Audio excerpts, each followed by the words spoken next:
साल में समझ ले है। उनके पास गए होंगे, बातचीत हुई होगी, तो धर्मेंद्र जी जो हैं वो कई दिन के लिए आजमगढ़ आए हैं, ये पहले बताइए।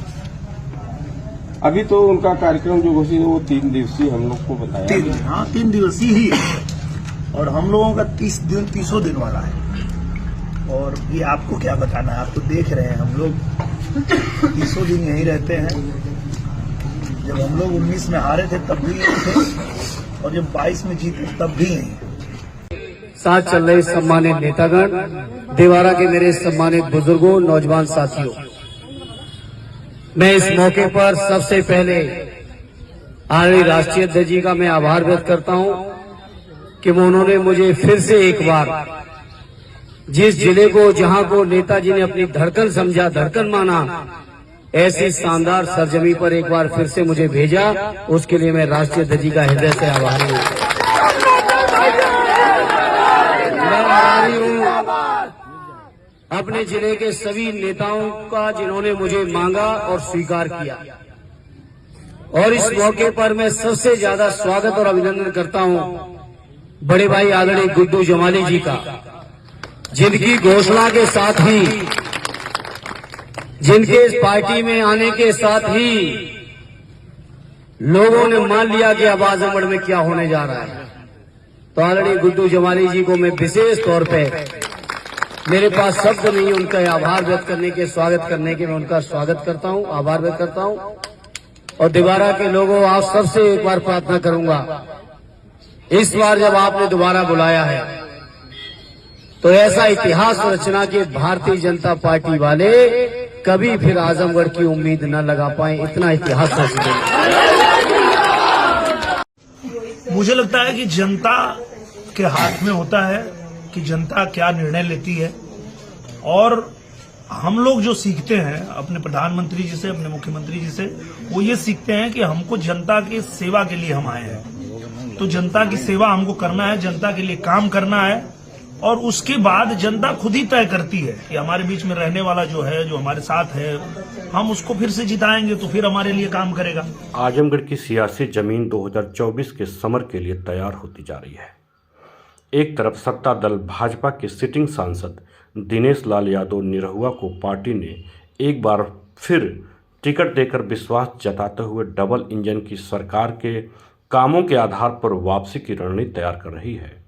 वहीं निरहुआ आजमगढ़ में हरिहरपुर संगीत महाविद्यालय, महाराजा सुहेलदेव राज्य विश्वविद्यालय और पूर्वांचल एक्सप्रेस जैसी महत्वपूर्ण परियोजनाओं को जमीन पर उतार देने के कार्यों के आधार पर जनता के बीच जाने का दावा कर पूर्वांचल ने पिछड़ेपन की तकलीफ ही नहीं उठाई, बल्कि इस दौर में यहां की छवि खराब करने में भी कोई कमी नहीं छोड़ी गई। और योगी जी ने अभी बहुत बढ़िया वर्णन किया है, इसमें रिपीट नहीं कर रहा हूं।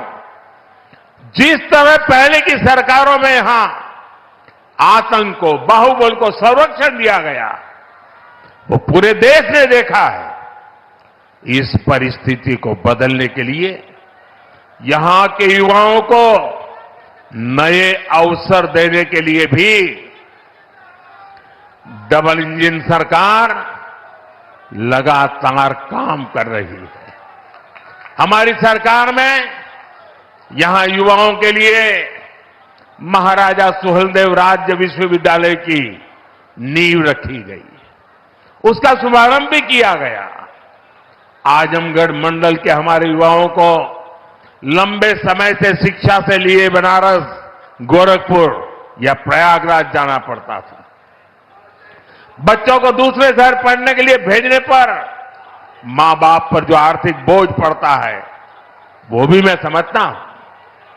अब आजमगढ़ का ये विश्वविद्यालय हमारे युवाओं के लिए उच्च शिक्षा के रास्ते को आसान करेगा। आजमगढ़, महू, गाजीपुर और इसके आसपास के कई जिलों के बच्चे इस यूनिवर्सिटी से शिक्षा ग्रहण करने आ सकेंगे। आप लोग बताइए, ई यूनिवर्सिटी बन जाए से आजमगढ़, मऊ वालन के फायदा होई के ना? होई के ना? वर्षों से मांग थी, कई दशकों से मांग थी, आजमगढ़ का अपना एक विश्वविद्यालय भी हो। और आज से 1000 वर्ष पहले अपने शौर्य और पराक्रम से विदेशी हुकूमतों की और विदेशी आक्रांताओं की चूलों को हिलाने वाले महाराजा सुहेलदेव के नाम पर बने विश्वविद्यालय का भी उद्घाटन आज आदरणीय प्रधानमंत्री जी के कर कमलों से होने जा रहा है।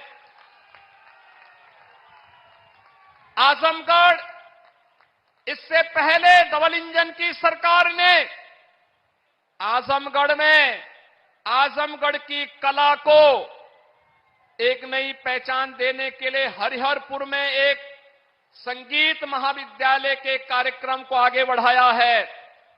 तो साथ ही साथ आज आत्मनिर्भर भारत की परिकल्पना को साकार करने के लिए स्थानीय उत्पाद, जिन्हें वन डिस्ट्रिक्ट वन प्रोडक्ट के रूप में पूरे देश के अंदर और पूरी दुनिया के अंदर आदरणीय प्रधानमंत्री जी ने एक पहचान दी है। ब्लैक पॉटरी या फिर मुबारकपुर की रेशमी साड़ी, इन सभी को भी पिछले 7 वर्ष के अंदर आपने देखा होगा एक नई पहचान प्राप्त हो रही है। श्रमिकों के बच्चों के लिए भी जो सुविधा प्राप्त हुई है अटल आवासीय विद्यालय के माध्यम से, आजमगढ़ में वह भी बनकर के तैयार हुआ है। यानी जो आजमगढ़ पहले जहां के नाम से लोग भयभीत होते थे, आज वह आजमगढ़ अपनी कला के लिए, अपनी शिक्षा और साहित्यकारों के लिए, अपनी विकास की एक नई पहचान के लिए पूरे देश और दुनिया के अंदर पहचान बना रहा है। और यह सब संभव हो पाया है प्रधानमंत्री मोदी जी के योग्य मार्गदर्शन और नेतृत्व के कारण, जिसने आजमगढ़ को फिर से उसकी पुरातन पहचान को दिलाया है। और यही कार्य उत्तर प्रदेश में देखने को मिला है और यही पूरे देश के अंदर भी आज हर भारतवासी इस बात को स्वीकार करता है। दूसरी तरफ मुख्य विपक्षी और इंडिया गठबंधन का महत्वपूर्ण दल समाजवादी पार्टी अपने पूर्व प्रत्याशी धर्मेंद्र यादव पर एक बार फिर दांव लगाया है। चूंकि धर्मेंद्र यादव मुलायम सिंह यादव परिवार से यानी सैफई परिवार से आते हैं, इसलिए उनका क्रेज भले समाजवादी पार्टी में हो, लेकिन सपा का यह दांव कम लाजवाब नहीं है कि उसने अपनी सबसे बड़ी सियासी कमजोरी रहे आजमगढ़ का मुस्लिम चेहरा बसपा के पूर्व विधायक शाह आलम गुड्डू जमाली को भी अपने पाले में मिला लिया है। एमएलसी बनाकर जमाली की ताकत को भी अपने साथ जोड़ लिया है। वहीं आजमगढ़ के पॉलिटिकल सिनेरियो में एक एंगल और भी है। दरअसल जमाली का सपा में ज्वाइनिंग और कांग्रेस के साथ गठबंधन से सपा की स्थिति भले मजबूत दिखाई देने लगी हो, लेकिन यहां असल समस्या बसपा को लेकर भी है। बसपा ने अभी तक अपना सियासी पत्ता खोला ही नहीं है। सच कहें तो बसपा के कैंडिडेट के आने के बाद ही आजमगढ़ लोकसभा सीट की तस्वीर साफ हो सकती है। फिलहाल सियासत घमासान की आहट देने लगी है। फिलहाल सियासी घमासान की आहट सुनाई देने लगी है। स्वयं गठबंधन प्रत्याशी धर्मेंद्र यादव के कैंडिडेट बनने के बाद पहली बार आजमगढ़ आगमन पर जिस तरह से स्वागत हुआ, वह एक नए उत्साह का परिचायक भी है। स्वयं धर्मेंद्र यादव ने आजमगढ़ को समाजवादियों की सियासी जमीन करार देते हुए इसके एक एक ईंट पर सपा सरकार का नाम लिखे होने का दावा किया। आजमगढ़ के गौरव और क्रांतिकारी इतिहास को याद दिलाया, समाजवादियों को जोड़ने का प्रयास किया। देखिए।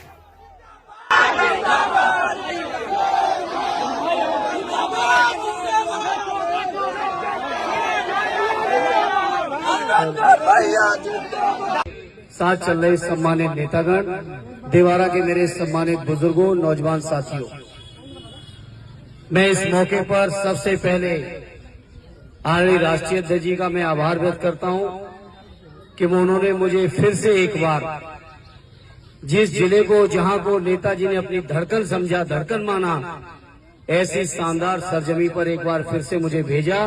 उसके लिए मैं राष्ट्रीय अध्यक्ष जी का हृदय से आभारी हूं। मैं आभारी हूं अपने जिले के सभी नेताओं का जिन्होंने मुझे मांगा और स्वीकार किया। और इस मौके पर मैं सबसे ज्यादा स्वागत और अभिनंदन करता हूं बड़े भाई आदरणीय गुड्डू जमाली जी का, जिनकी घोषणा के साथ ही, जिनके इस पार्टी में आने के साथ ही लोगों ने मान लिया कि अब आजमगढ़ में क्या होने जा रहा है। तो आदरणीय गुड्डू जमाली जी को मैं विशेष तौर पे, मेरे पास शब्द नहीं उनका आभार व्यक्त करने के, स्वागत करने के, मैं उनका स्वागत करता हूं, आभार व्यक्त करता हूं। और दोबारा के लोगों, आप सबसे एक बार प्रार्थना करूंगा, इस बार जब आपने दोबारा बुलाया है तो ऐसा इतिहास रचना कि भारतीय जनता पार्टी वाले कभी फिर आजमगढ़ की उम्मीद न लगा पाए, इतना इतिहास रच देंगे। बताओ रचोगे कि नहीं?